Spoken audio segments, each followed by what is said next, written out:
بسم الله الرحمن الرحيم. يا أيها المزمل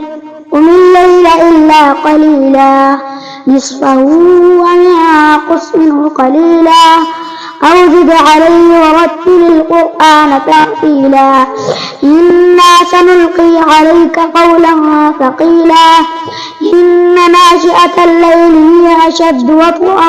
وأقوم قيلا إن لك في النهار سبحا طويلا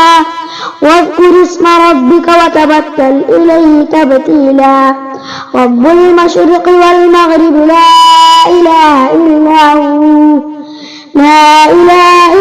هو فاتخذه وكيلا